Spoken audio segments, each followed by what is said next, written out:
आज next chapter है मानव नेत्र एवं दृष्टि दोष, human I and the defects of vision. हमारा पहला टॉपिक होगा ह्यूमन आई। ये टॉपिक हमने आपके लिए रख छोड़ा है। रख छोड़ने से मतलब है you have to do yourself, आपको अपने आप करना है। टोटल थ्योरेटिकल है पहला टॉपिक। इसमें आपने ह्यूमन आई का स्ट्रक्चर ऑफ फिगर बनानी है, उसके डिफरेंट पार्ट्स को रिप्रेजेंट करना है उस फिगर में, और उन पार्ट्स के बारे में डिटेल्स में पॉइंट टू पॉइंट डिस्क्राइब करना है, उनके बारे में लिखना है। बोर्ड के पेपर में कभी कभी पूछ लिया जाता है, तो ये टॉपिक आपको खुद करना है। टेस्टों की हेल्प से आप कर सकते हो। बाय द वे ये जो टॉपिक था हमारा 10th क्लास में भी था। हमारा नेक्स्ट टॉपिक है accommodation power of the human eye, मानव नेत्र की समझने क्षमता। एकोमोडेशन को हम सिंपल वे में एडजस्टिंग पावर ऑफ ह्यूमन आई भी कह सकते हैं। जो हमारा मानव नेत्र होता है उसके अंदर एक स्पेशल कैरेक्टर होता है कि वो अपनी फोकल लेंथ को वस्तु की लोकेशन के हिसाब से, वस्तु की स्थिति के हिसाब से, वस्तु कहां पर है, ज्यादा दूरी पर है, कम दूरी पर है, उसकी स्थिति के हिसाब से अपनी फोकस दूरी को बदलने की एक पावर रखता है, कैपेबिलिटी रखता है। जब वस्तु बहुत अधिक दूरी पर होती है, बेस हम ये मान के चलते हैं, जब वस्तु इन्फिनिटी पर होती है, बहुत अधिक दूरी को हम अनंत मान के चलते हैं। वैसे अनंत का कोई मेजरमेंट नहीं होता, कोई मापन नहीं होता, लेकिन अधिक दूरी पर स्थित वस्तु को यह माना जाता है they are located at infinite distance. तो जब वस्तु बहुत अधिक दूरी पर होती है तो उस स्थिति में जो मानव नेत्र होता है उसकी फोकल लेंथ सबसे ज्यादा होती है, मैक्सिमम। और जैसे जब वस्तु पास में आती है, मानव नेत्र की जो मांसपेशियां होती हैं जो लेंस को सपोर्ट किए होती है, उन पर तनाव बढ़ता जाता है। वो लेंस की वक्रता को बढ़ा देती है। वक्रता का मतलब उसके कर्व नेचर को बढ़ाती है, और कर्व नेचर बढ़ने से लेंस हमारा मोटा होता जाता है, उसकी फोकल लेंथ कम होती जाती है। तो लेंस की फोकस दूरी चेंज हो गई, कम हो गई। पहले फोकल लेंथ ज्यादा थी, बाद में फोकल लेंथ कम हो गई। तो ये जो एडजस्टमेंट हुआ फोकल लेंथ का, जिससे वस्तु का स्पष्ट प्रतिबिंब रेटिना पर बने, इसे बोलते हैं एकोमोडेशन पावर ऑफ ह्यूमन आई। तो एग्जाम्स में कभी कभी एक नंबर में लिखने को आता है आपकी समझने क्षमता का क्या तात्पर्य होता है, तो सिंपल सेंटेंस लिख सकते हैं, वस्तु की स्थिति के आधार पर मानव नेत्र द्वारा अपनी फोकस दूरी को बदलने की क्षमता समझने क्षमता कहलाती है। Simple sentence.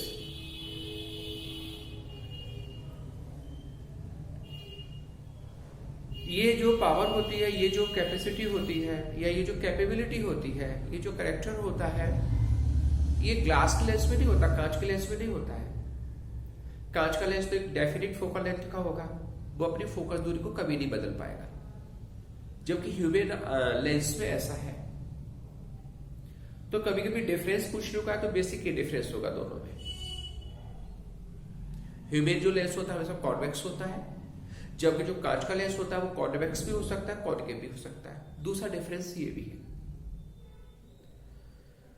अब इसके साथ में हम एक दो पॉइंट्स और ध्यान रखें। जैसे पूछते निकट बिंदु क्या होता है या दूर बिंदु क्या होता है। निकट बिंदु को हम इंग्लिश में होते हैं नियर पॉइंट, और दूर बिंदु को नाम देते हैं फार पॉइंट। तो निकट बिंदु का मतलब ये हो गया मानव नेत्र से वस्तु तक की निकटतम दूरी का वह बिंदु। जैसे हम मानव नेत्र से हम किसी वस्तु को रखें और पास से पास में रखें, इतने पास में रखें, इतनी दूरी पर रखें, इतनी दूरी के उस पॉइंट पर रखें कि उस पॉइंट पर स्थित वस्तु का स्पष्ट प्रतिबिंब हमें दिखाई दे। हम सीधे सीधे वस्तु को नहीं देखते। बहुत इंपॉर्टेंट पॉइंट आप थोड़ा नोट करिएगा। आपसे ये पूछा जाए कि आप सीधे सीधे वस्तु को देखते हैं, तो वस्तु को तो हम सीधे सीधे देखते हैं, लेकिन वो जो वस्तु होती है वह हमारी आंख की रेटिना पर प्रतिबिंब बनाती है। प्रतिबिंब हमेशा उल्टा होता है, वास्तविक होता है,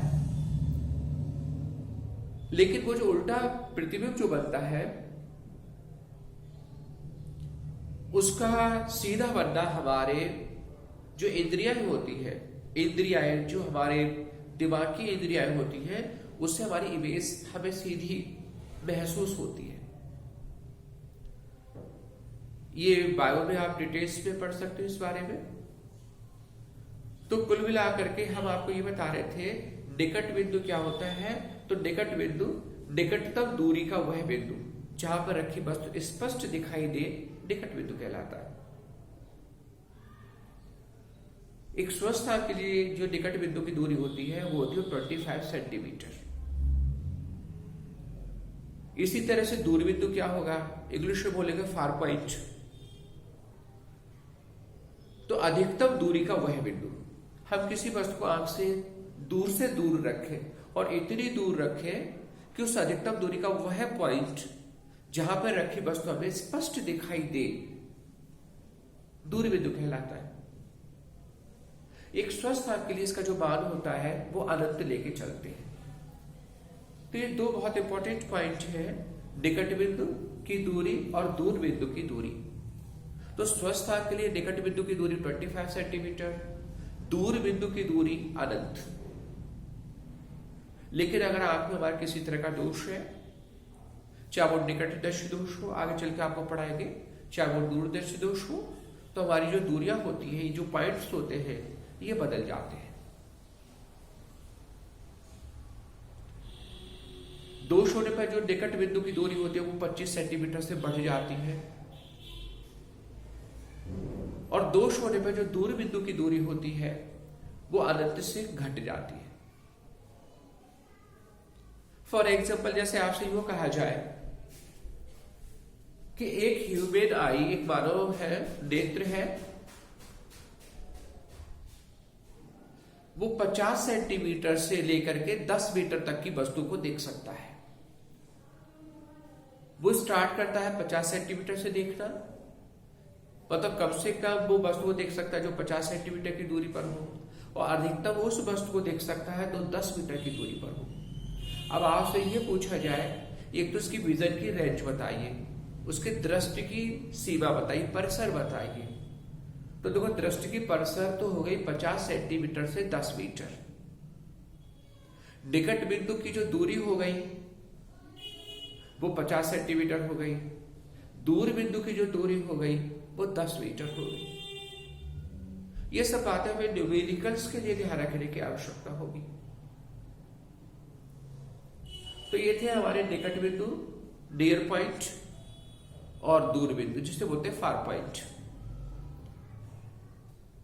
अब हम इसी सीक्वेंस में, इसी श्रृंखला में लेके चल रहे हैं defects of the human I. Human आई के डिफेक्ट्स, उसके क्या विजन के क्या डिफेक्ट्स हैं, तो इनको हम कंसीडर करके चल रहे हैं। 10th क्लास में आपने जनरली पढ़ा होगा कि ह्यूमन आई के जो डिफेक्ट्स होते हैं दे आर द 4 टाइप्स, 4 होते हैं। यहां पे लिखा हुआ है, एक दोष होता है निकट दृष्टि दोष, दूसरा दोष होता है दूरदर्शी दोष, तीसरा दोष होता है जरादृष्टि दोष, और चौथा होता है अबिंदुकता। इंग्लिश में भी लिखे हुए हैं, बायोपिया, हाइपरमेट्रोपिया। बायोपिया को हम शॉर्ट साइटेडनेस बोलेंगे, हाइपरमेट्रोपिया को हम लॉन्ग साइटेडनेस बोलते हैं। तो इंग्लिश के वर्ड्स में भी लिखा हुआ है, आप नोट कर सकते हैं। इस सबको 1 by 1 एक करके लेके चलेंगे। एक्सप्लेन करेंगे, डायग्राम्स बनाएंगे। ये इसलिए जरूरी है क्योंकि जब इसके न्यूमेरिकल्स करेंगे तो हमारा कॉन्सेप्ट क्लियर होना चाहिए, हमें पता होना चाहिए हमारा निकट दृष्टि दोष क्या होता है, उसको वो किस वजह से डेवलप होता है, किस वजह से एराइज होता है, उसको हम कैसे दूर कर सकते हैं, ये सब हमें पता होना चाहिए हर एक दोष के बारे में। तो 1 by 1 इस सभी दोषों को हम कंसीडर कर रहे हैं। पहला लेके चल रहा है निकट दृष्टि दोष। तो we are giving the heading निकट दृष्टि दोष, जिसे बोलेंगे मायोपिया। इस सबको मिटा देते हैं, ठीक है।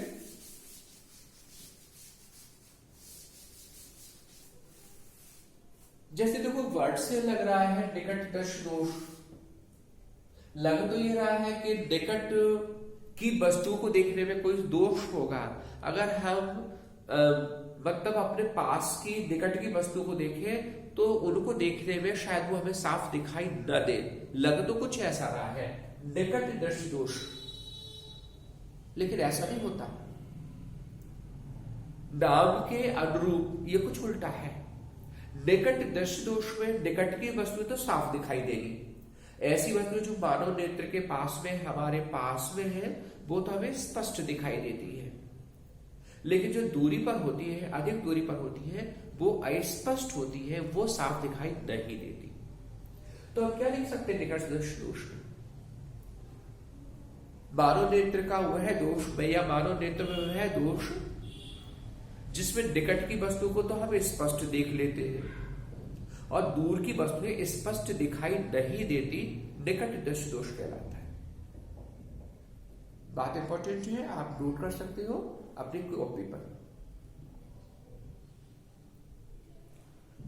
किस वजह से एराइज होता है?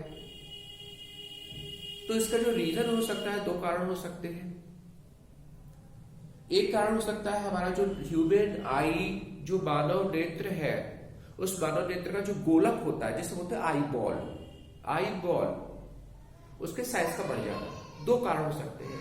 इसके रीजन क्या क्या हो सकते हैं?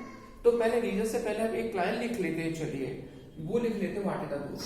क्या दोष है? तो हम ये लिख सकते हैं वह दोष, बाद में हम उसके रीजन लिखेंगे, फिर निवारण लिखेंगे with help of the diagrams. वह दोष जिसमें निकट की वस्तुएं, निकट स्थित वस्तुएं स्पष्ट दिखाई देती है,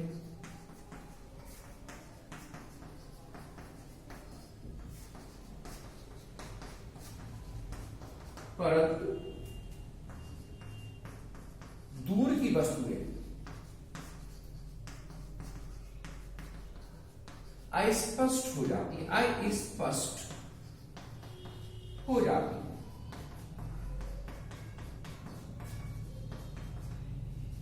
निकट दृष्टि दोष कहलाता है। ठीक है, इतना काफी है। तो ये तो हमारे दोष के बारे में लिख लिया, 2 लाइन्स में लिख लिया। फिर कारण लिखेंगे, व्हाट इज द रीजन। 2 कारण हो सकते हैं। एक कारण हो सकता है जो हमारी आई बॉल होती है, आई बॉल के साइज का बढ़ जाना, आई बॉल मतलब आई गोलक के साइज का बढ़ जाना। दूसरा कारण हो सकता है हमारा जो लेग्स है, आई लेग्स है, उसका मोटा हो जाना, उसकी वक्रता का बढ़ जाना। वक्रता का मतलब है उसका जो कर्वेचर नेचर है वो बढ़ जाना। तो मानव नेत्र या मानव न लिखे नेत्र का मोटा हो जाना, मोटा हो जाना। सिंपल वर्ड में है, या तो नेत्र मोटा हो जाए या हमारे आई बॉल का साइज बढ़ जाए। नेत्र का मोटा हो जाने का मतलब है नेत्र की वक्रता, उसका कर्वेचर, वक्रता बोलते कर्वेचर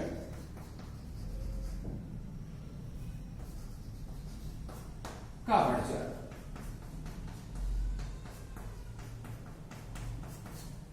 जब लेंस हमारा मोटा हो जाएगा तो मोटे लेंस की जो फोकल लेंथ होती है वो कम होती है। लेंस का मोटा हो जाना अर्थात करके लिख सकते हो, अर्थात फोकस दूरी का घट जाना। पतले लेंस की फोकस दूरी ज्यादा होती है, मोटे लेंस की फोकस दूरी होती है कम।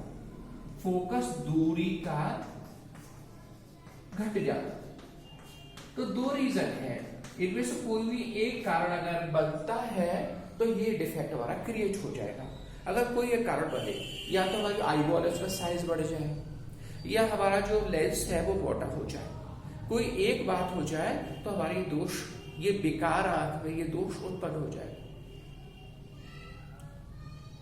इन दोनों कंडीशंस में होगा क्या? इन दोनों कमियों की वजह से या किसी एक कमी की वजह से हमारी जो इमेज बनेगी, वस्तु का जो प्रतिबिंब बनेगा, वो रेटिना पर फोकस नहीं हो पाएगा, रेटिना पे नहीं पहुंच पाएगा, रेटिना से पहले ही प्रतिबिंब बन जाएगा। इन दोनों दोषों की वजह से, इनकी वजह से, आई बॉल के बढ़ जाने की वजह से या लेंस की फोकल लेंथ घट जाने की वजह से हमारी इमेज की जो फॉर्मेशन होगी वो रेटिना से पहले ही हो जाएगी। और आपको पता होना चाहिए हम वस्तु को तभी साफ देख पाते हैं जब हमारा प्रतिबिंब रेटिना पे बने, एग्जैक्टली रेटिना पे बने। रेटिना से पहले बन जाए, रेटिना के बाद बने तो हमें वस्तु साफ दिखाई नहीं देती। तो इन दोनों दोषों का फिगर क्या हो सकता है? साइज के बढ़ जाने से या फोकल लेंथ के घट जाने से इमेज की फॉर्मेशन जो होगी, प्रतिबिंब का जो बनना होगा, उसका पहले हम डायग्राम ड्रॉ कर देते हैं। इस केस में तो कुछ ऐसा होगा, सपोज कर लो, सपोज कि ये हमारी ह्यूमेरा, ये हमारा कॉन्वेक्स लेंस, आंख का लेंस है, ये रेटिना है, पीछे की साइड में स्क्रीन एक पर्दा होता है, रेटिना बोलते हैं, पर्दा होता है ये। वस्तु इसमें जो हमें पास की वस्तु तो साफ दिखाई दे रही है, हम दूर की वस्तु को स्पष्ट देख रहे हैं, साफ नहीं देख पा रहे हैं। इसका मतलब ये जो दोष होगा वो दूर की वस्तु में होगा। तो हम जो प्रकाश किरणें लेके चलेंगे वो दूर की वस्तु से लेके चलेंगे, और जो वस्तु दूरी पर स्थित होती है उससे आने वाला जो प्रकाश पुंज होता है, जो प्रकाश किरणें होती है, वो मुख्य अक्ष से समानांतर ली जाएगी। तो यहाँ पर चूंकि वस्तु हमें दूर की वस्तु साफ नहीं दिखाई दे रही, तो हमें सबसे पहले तो इसकी प्रिंसिपल एक्सिस बना लेते हैं, वस्तु को बहुत अधिक दूरी पर लेके चलते हैं, प्रकाश किरणों को मुख्य अक्ष से समानांतर। दूर से आ रही है, हमें दूर की वस्तु भी तो दोष है, हमारे गोलक का साइज बढ़ गया या लेंस मोटा हो गया, तो ये जो प्रकाश किरणें होगी रेटिना पर फोकसित होने की बजाय, यहाँ पर केंद्रित होने की बजाय पहले ही फोकसित हो जाती है, यही प्रतिबिंब बन जाता है। इससे it is the image. By the way, ये जो प्रकाश किरणें जो मुख्य अक्ष से समानांतर है, ये इस लेंस का फोकस बिंदु पर ही केंद्रित होगी, तो जो आई पॉइंट होगा ये इसका हो जाएगा फोकल पॉइंट। तो यहां पर हमारी इमेज बनेगी रेटिना से पहले। तो इन दोषों की वजह से हमारा फिगर ये बना। कुछ ऐसे तो फिगर हो सकता है।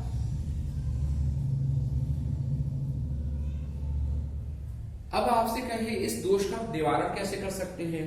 वी आर द डॉक्टर्स, हम इसका मतलब क्या करें? हम क्या करें? आंख का ऑपरेशन करें, ऑपरेशन करके हमारा क्या एम होना चाहिए? हम कुछ ऐसा करें, या तो जो हमारा ह्यूमन जो लेंस है या तो उसको किसी तरह से पतला कर दे, या जो हमारे आई बॉल है उसके साइज को छोटा कर दे। ये तो हमारा तब होगा जब हम आंख का ऑपरेशन करते हैं तब। लेकिन आपसे कहे जी हमें ऑपरेशन नहीं कराना, हम सिंपल तरीका बताइए, सस्ता हो और हमारा काम चल जाए, तो ऐसा भी हो सकता है। अगर ये दोष बहुत बड़े रूप में नहीं है, ज्यादा नहीं है, तो हम लेंस लगा करके इस दोष का निवारण कर सकते हैं बाय यूजिंग द लेंस। तो इस दोष का निवारण कर सकते हैं लेंस का प्रयोग करके। लेकिन कौन से लेंस का चश्मा लगाएं, ये देखने की बात है। तो आप जरा अपने हिसाब से देखो, हम कौन सा ऐसा लेंस, किस लेंस का चश्मा लगा दे कि दोष हमारा दूर हो जाए। बात समझ में आती है? हमारा जो प्रतिबिंब बन रहा है वो रेटिना से पहले बन रहा है। हम एक ऐसे लेंस का चश्मा लगा दें कि वो लेंस इन प्रकाश किरणों को जो रेटिना से पहले फोकसित हो गई थी, इन प्रकाश किरणों को रेटिना पे भेज दे। प्रतिबिंब अगर रेटिना पे बनेगा तो वस्तु में साफ दिखाई देगी, स्पष्ट दिखाई देगी। तो हमें एक ऐसे लेंस का चश्मा लगाना होगा जो प्रकाश किरणों को आगे बढ़ा दे, फैला दे। मिस अवतल लेंस का चश्मा। एकदम बात क्लियर हो गई। अगर हम अपनी आंख में अवतल लेंस का चश्मा लगा ले, यहां पर कॉनकेव लेंस का चश्मा लगा दे, तो कॉनकेव लेंस जैसे ही लगाएंगे तो कॉनकेव लेंस का क्या काम होता है? ये प्रकाश पुंज को आगे तो बढ़ाता है, अपसारित करता है। तो हमारा जो पुंज, प्रकाश पुंज जो रेटिना से पहले केंद्रित हो गया था, वो कहां पर शिफ्ट हो जाएगा? रेटिना पर। हम इतनी पावर का लगाए कॉनकेव लेंस, हम कुछ ऐसी कैलकुलेटेड पावर का लगाएं, ज्यादा पावर का नहीं लगा दें। इसके लिए डॉक्टर्स की एडवाइस बहुत ज्यादा जरूरी है। हमें इस बात का कैलकुलेशन, इस बात को पहले चेकआउट कर लेना चाहिए कि हम कितनी पावर का चश्मा लगाएं। एक बात तो कंफर्म हो गई कि अवतल लेंस का चश्मा लगाना है। अवतल लेंस प्रकाश पुंज को रेटिना पे पहुंचाएगा, लेकिन हम अगर उसकी कैलकुलेटेड पावर, उसकी जो हमें जितनी पावर का रिक्वायरमेंट है उतनी पावर का लगाया, तब तो ठीक है। और चांस की बात है, हमने ज्यादा पावर का चश्मा लगा दिया तो क्या फर्क पड़ेगा आपको पता है? ये जो फोकस है ना और आगे बढ़ जाएगा। यहां से दोष खत्म हुआ, एक नया दोष उत्पन्न हो गया। तो हमें एक एडजस्ट पावर को कैलकुलेट करने के बाद, मतलब आंखों को चेक करने के बाद हम चश्मा लगाएंगे। तो निवारण कैसे कर सकते हैं? We have to write. तो निवारण लिख लेते हैं, इस सबको मिटा दे, यहां लिख लेते हैं निवारण। ऊपर दोष लिखा हुआ, इसके कारण हमने मिटा दिए। कारण हटाएंगे तो निवारण ही तो मिलेगा हमें। कारण से मिलेगा निवारण। निवारण का मतलब हमें कैसे रिमूव करें? तो फिगर बना लेते हैं। ह्यूमन आई, बारोनेट जिसमें दोष है आंख में, ये हमारा कॉन्वेक्स लेंस, इसकी प्रिंसिपल एक्सिस, ये रेटिना। हमें वस्तु को बहुत अधिक दूरी पे वस्तु को लेके चल रहे हैं। हमारी जो किरणें होगी मुख्य अक्ष समानांतर होगी। हमने यहां पे लगाया अवतल लेंस। अवतल लेंस का चश्मा, ये लेंस क्या करेगा? जैसे प्रकाश पुंज यहां पे गिरेगा, इन किरणों को थोड़ा फैला देगा, थोड़ा फैला देगा। ये फैला दिया, और जैसे ही फैलेगी थोड़ी सी, ये उत्तल लेंस इनको यहां जाके फोकस कर देगा, रेटिना में जाके गिरा देगा। तो प्रतिबिंब हमारा रेटिना पे चला गया, तो निवारण हो गया। तो ये तो था हमारा दोष का डायग्राम, ये था हमारा निवारण का डायग्राम, जिसमें हमने अवतल लेंस का यूज किया। बात को ध्यान रखने की आवश्यकता है। एक बात और न्यूमेरिकल के लिए बहुत ज्यादा जरूरी है, यहां पर हम वस्तु अनंत पर होती है, हमें दूर की वस्तु साफ दिखाई नहीं देती, तो कभी इस दोष का न्यूमेरिकल आ जाए। जैसे यूं कहे कि मानव नेत्र में जो है निकट दृष्टि दोष है, कोई मानव जो है वो निकट दृष्टि दोष से पीड़ित है, और वह जो है 10 मीटर तक की वस्तु को तो साफ देख लेता है, उसके आगे की वस्तु को साफ नहीं देख पाता। तो उसे कितनी फोकस दूरी का और किस प्रकार के लेंस का चश्मा लगाना होगा? तो देखो बात ये थोड़ी क्लियर हो गई कि वो जो आदमी है, जो व्यक्ति है, उसकी आंख में दृष्टि दोष है, दूरदर्शी दोष है, दूर की वस्तु को साफ नहीं देख पा रहा है, वो सिर्फ 10 मीटर तक की वस्तु को साफ देख पाता है। इस तरह आगे की वस्तु को देखने के लिए उसे बहुत मुश्किल है। 10 मीटर तक की वस्तु को तो साफ देख रहा है, तो इसके लिए हम जब न्यूमेरिकल करेंगे, एफ की वैल्यू कैलकुलेट करेंगे, तो कैसे निकालेंगे? यू कितना लेंगे, वी कितना लेंगे, और एफ कैसे कैलकुलेट करेंगे? तो यू तो हमेशा लेके चलेंगे इन्फिनिटी इस दोष के लिए, क्योंकि वस्तु बहुत अधिक दूरी पर है, तो यू का मान तो हम अनंत लेके चलेंगे। माइनस का अनंत लेके चलेंगे, क्योंकि हर एक जो डिस्टेंस होगी वो लेंस के सामने, वस्तु लेंस के सामने होगी, प्रिंटिव लेंस के सामने मान के चलेंगे। तो यू का मान लेके चलेंगे माइनस का अनंत। वी वो लेके चलेंगे जहां पर वो व्यक्ति देख पाता है, वो 10 मीटर की दूरी पर वस्तु को देख सकता है। इसका मतलब जो दूरी, जो वस्तु बहुत अधिक दूरी पर है, वहां से प्रकाश किरणें आएगी और उन प्रकाश किरणों का जो प्रतिबिंब है लेंस के द्वारा हमें 10 मीटर की दूरी पर बनाना है, क्योंकि 10 मीटर पर तो देख ही ले रहा है। तो जहां पर वो देख पाता है वो हमारा होगा v। तो u का मान माइनस का अनंत होगा, v का मान माइनस का 10 मीटर होगा। f निकाल लेंगे by using the lens formula 1/v minus 1/u इसका टू 1/f। और जब न्यूमेरिकल्स आएंगे और तो दोबारा से आइडिया लेके चलेंगे। तो ये हमारा था निकटदर्शी दोष। नेक्स्ट लेके चल रहे हैं हम दूरदर्शी दोष।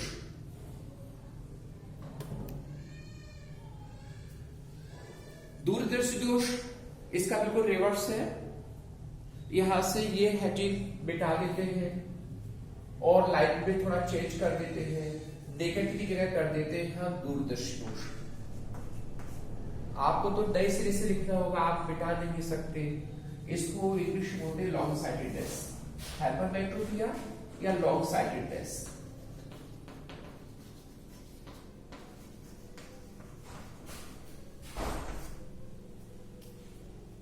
दूरदर्शी दोष जैसे कि वर्ड से लग रहा है दूर की वस्तु साफ नहीं दिखाई देनी चाहिए, लेकिन इसका अपोजिट होगा। दूरदर्शी दोष में हमें दूर की वस्तु तो साफ दिखाई देती है, लेकिन निकट की वस्तुएं अस्पष्ट दिखाई देती है। तो वह दोष जिसमें दूर स्थित वस्तुएं साफ दिखाई दे और निकट की वस्तुएं साफ दिखाई नहीं देती, दूरदृष्टि दोष कहलाता है। तो यहां पे सेंटेंस हो जाएगा वह दोष जिसमें निकट की जगह तो दूर हो जाएगा। दूर स्थित वस्तुएं, थोड़ा ग्रेड तो चेंज करना है। दूर स्थित वस्तुएं स्पष्ट दिखाई देती है, परंतु पास की वस्तुएं हमने थोड़ा चेंज किया। आपको तो नए सिरे से लिखना है, हमने यहाँ पर इसको मिटा करके यहाँ पर तो दूर बढ़ा गए, यहाँ होगा पास की वस्तुएं अस्पष्ट होती है, दूरदर्शी दोष कहलाता है। जैसे यहाँ पर फर्स्ट को चेंज किया, पास की जगह दूर कर दिया और दूर की जगह पास कर दिया, वैसे ही हमारे दोष के जो कारण होंगे वो भी तो रिवर्स हो जाएंगे। पहला कारण क्या होगा, देखो उसमें पहला कारण क्या था निकटदर्शी दोष में, उसमें पहला कारण ये था कि जो हमारा आई बॉल था उसका साइज बढ़ गया था। यहां पर उसका बिल्कुल रिवर्स होगा, आई बॉल का साइज होगा वो कम हो जाएगा, घट जाएगा। तो आई बॉल के साइज के घट जाने से नंबर फर्स्ट। उसमें दूसरा दोष क्या था, दूसरा कारण क्या था, उसमें दूसरा कारण था हमारी जो फोकल लेंथ थी, मानव नेत्र की जो फोकल लेंथ थी वो कम हो गई थी, लेंस मोटा हो गया था। यहां पर फोकल लेंथ बढ़ जाएगी, तो बिल्कुल रिवर्स हुए। अगर हमें एक बात पता है तो उसको देख करके हम इसको भी हम याद रख सकते हैं। बिल्कुल एकदम उल्टे इसके रीजंस होंगे। क्या क्या रीजंस होंगे, एक बार फिर रिपीट करते हैं। पहला रीजन होगा आई बॉल के साइज का घट जाना, या दूसरा रीजन हो सकता है मानव नेत्र का पतला हो जाना, उसकी वक्रता का कम हो जाना, कर्वेचर का कम हो जाना। कर्वेचर जब कम हो जाएगी तो हमारा नेत्र होगा पतला हो जाएगा, और नेत्र पतला हो जाएगा तो फोकल लेंथ बढ़ जाएगी।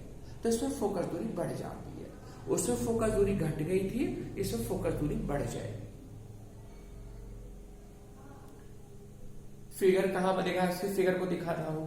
तो देखो फिगर कुछ ऐसा बनेगा, इस वाली फिगर को तो रफ कर दे, इन दोनों फिगर को हम रफ कर देते, उसके कारण की फिगर बनाते हैं। पहले कारण की क्या फिगर होगी, ये हमारा ह्यूमेन आई,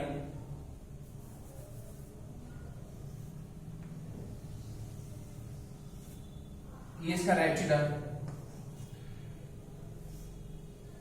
ये ह्यूमेन लेंस, वो की अक्ष। अब इसमें देखो हम दूर की वस्तु तो साफ दिखाई दे रही है, हमें जो दोष है वो निकट की वस्तु में है, तो वस्तु को निकट लेके चलेंगे, वहां से हम प्रकाश को लेके चलेंगे। सपोज कर ये कोई वस्तु है, यहां से प्रकाश पुंज लिया, ये प्रकाश पुंज इस ह्यूमेन आई पे आके गिरा, और ये इसकी फोकस, इसका गोलक का साइज छोटा हो गया या फोकस दूरी बढ़ गई, तो जो इमेज बनेगी वो रेटिना को क्रॉस करके उसके आगे निकल जाएगी, उसका क्रॉस करके इमेज यहां जाएगी, रेटिना को क्रॉस किया उसके आगे चलेगी इमेज। ये इसके दोष का फिगर बन गया, जिसमें जो प्रतिबिंब बनेगा वो रेटिना को क्रॉस करके उसको पार करके आगे निकल जाएगा और इमेज यहां बनेगी। ये हो गया दोष का फिगर। निवारण का क्या हो सकता है बताओ आप? निवारण का फिगर ये हो सकता है कि अब इस प्रतिबिंब को जो रेटिना को क्रॉस करके आगे बढ़ गया है, इसको पीछे खींचना, रेटिना पे ले आए, क्योंकि जब प्रतिबिंब रेटिना पे बनेगा तभी तुम्हें वस्तु साफ दिखाई देगी। तो हमें इस इमेज को खींचे कहां पे लाना है? रेटिना पर। प्रतिबिंब को आगे लाना है और प्रतिबिंब को पहले लाना है, इसका मतलब है हमें इसके लिए लगाना होगा कॉन्वेक्स लेंस, उत्तल लेंस, क्योंकि उत्तल लेंस प्रकाश कोण को जल्दी तो मोड़ देता है, पास में तो ले आता है। तो निवारण बहुत सिंपल हो गया। निवारण का क्या डायग्राम होगा? निवारण का जो डायग्राम होगा वो ये हो गया, दोबारा फिगर बना लेते हैं। ह्यूमेन आई, लेंस, रेटिना, प्रिंसिपल एक्सिस, हमारा ऑब्जेक्ट यहां पर है, यहां से प्रकाश किरणें आएगी तो पहले लगाना होगा उत्तल लेंस। चश्मा जो लगाना उत्तल लेंस का लगाना होगा, ये पहले उत्तल लेंस पे जाके गिरेगी, आंख से पहले तो लगा हुआ है। उत्तल लेंस प्रकाश को थोड़ा अंदर मोड़ेगा, थोड़ा सा मोड़ देगा, कॉन्वेक्स लेंस इसलिए, और ये सब मोड़ने से ये एक उत्तल लेंस है, ये प्रकाश किरणों को रेटिना पे जाकर फोकस कर देगा, कुछ ऐसा का फिर बनेगा। इमेज हमारी रेटिना पे लौट है, तो उसका ये हो गया निवारण। ऑब्जेक्ट ये, तो इसका निवारण करते हैं हम एक कैलकुलेटेड पावर का उत्तल लेंस लगा करके। बात फिर वही, हमें जितनी पावर का चाहिए उत्तल लेंस उतने ही पावर का लगाएंगे। ज्यादा पावर का लगा दिया तो इमेज और अंदर आ जाएगी, हमारा दोष फिर उत्पन्न हो जाएगा, एक नए तरह का दोष उत्पन्न हो जाएगा। तो वही बात फिर वही कि हमें जब भी दोष को हमें देखना है, आपको टेस्ट कराना चाहिए, और जितनी पावर का लेंस हमें लगाना है उतनी पावर का लगाएं, तो इसका निवारण हो गया। इस दोष के न्यूमेरिकल कैसे आ सकते हैं? तो देखो इसके लिए u का मान कितना होगा, v का मान कितना होगा। वैसे तो देखो स्वस्थ आंख के लिए जो हमारा u होता है वो 25 सेंटीमीटर होता है। तो हम ये चाहते हैं, इसमें पास की वस्तु नहीं दिखाई दे रही, तो हमारी कोशिश ये रहेगी कि हम 25 सेंटीमीटर की दूरी पर रखी वस्तु को देखना स्टार्ट करें। भाई पैसा भी खर्च कर रहे हैं चश्मा बनाने में और मजा न आए तो क्या फायदा है ना? तो हम 25 सेंटीमीटर की दूरी पर वस्तु को लेकर चले और ये देखें वस्तु को हम मान के चलेंगे तो यू का मान तो लेकर चलेंगे हमेशा -25 सेंटीमीटर, और जहां पर इमेज बनती है, जहां पर वस्तु दिखाई देती है, वो हमेशा वी होगा। फॉर एग्जाम्पल, जैसे यो कहा जाए सवाल में, एक व्यक्ति जो है वो 50 से, उसकी आंख में जो है वो दूरदृष्टि दोष है, और दूरदृष्टि दोष होने की वजह से वो 50 सेंटीमीटर की दूरी पर स्थित वस्तु को स्पष्ट देख सकता है, या 50 सेंटीमीटर दूरी पर रखे पुस्तक को पढ़ सकता है। उससे अंदर का पुस्तक रख दी तो वो नहीं पढ़ पाता है। इसका मतलब ये हुआ कि उसकी जो हमें पुस्तक जो है वो 50 सेंटीमीटर दूरी पर रख के पढ़ सकता है, तो मतलब जो इमेज बना रही है वो हमें 50 सेंटीमीटर पे बनानी है। ये वैल्यू होनी चाहिए, v का मान होना चाहिए -50 सेंटीमीटर, u लेके चलेगा -25। वस्तु को हम 25 सेंटीमीटर पे मार के चलेंगे और हमारा जो प्रतिबिंब है वो 50 सेंटीमीटर में जाके बनाएंगे, क्योंकि वहां पर वस्तु को देखा जा सकता है। तो यू इसमें हमेशा माइनस का 25 होता है, वी न्यूमेरिकल के हिसाब से लेकर चलिए, और फिर जब इसके भी न्यूमेरिकल आएंगे तो आपको बताएंगे। तो ये था हमारा दूरदर्श दोष। अब हम नेक्स्ट आता है हमारा जरादृश दोष। जरादृश दोष में हमारे देखो दोनों दोष हमारे सम्मिलित होते हैं। नाम तो है जरादृश दोष, सब कुछ बहुत उल्टा है, तो ये जरादृश दोष भी उल्टा क्यों ना हो। नाम तो है जरा, लेकिन है बहुत भयंकर।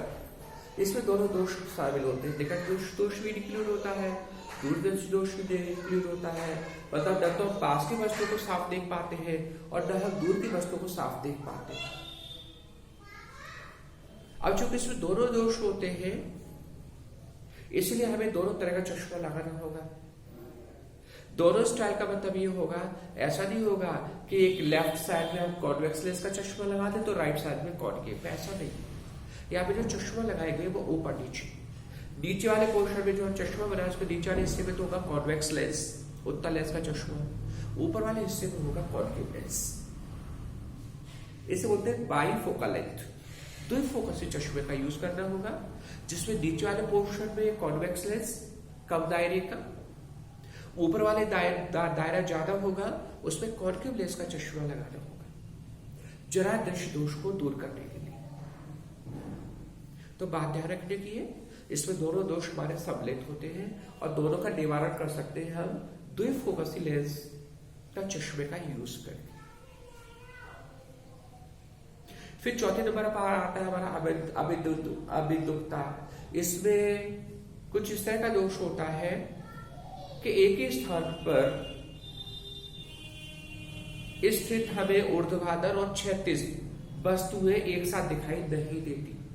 एक ही स्थान पर क्योंकि अगर हमारी कोई क्षैतिज वस्तु रखी हुई है और ऊर्ध्वाधर वस्तु रखी हुई है तो हमें कोई एक ही वस्तु दिखाई देगी, या तो क्षैतिज बिंदु का फोकसन होगा रेटिना पर, या ऊर्ध्वाधर वस्तु का फोकसन होता है। भले ही दोनों है लेकिन दिखाई देती है एक ही प्रकार की वस्तु। तो इस दोष को दूर करने के लिए हम एक सिलिंड्रिकल, एक बेलनाकार चश्मे का प्रयोग करते हैं। तो ये हमारे मानव नेत्र के दोष थे। बाकी के जो दोष जरादृश दोष है और जो आपने अबिंदुकता है, इनको आप अपने आप लिख सकते हो, ज्यादा वैसे नहीं। हमारा जो मेन फोकस था, जो न्यूमेरिकल्स के बहुत काम के हैं, निकट दोष और दूरदर्श दोष। तो thanks a lot for the vision.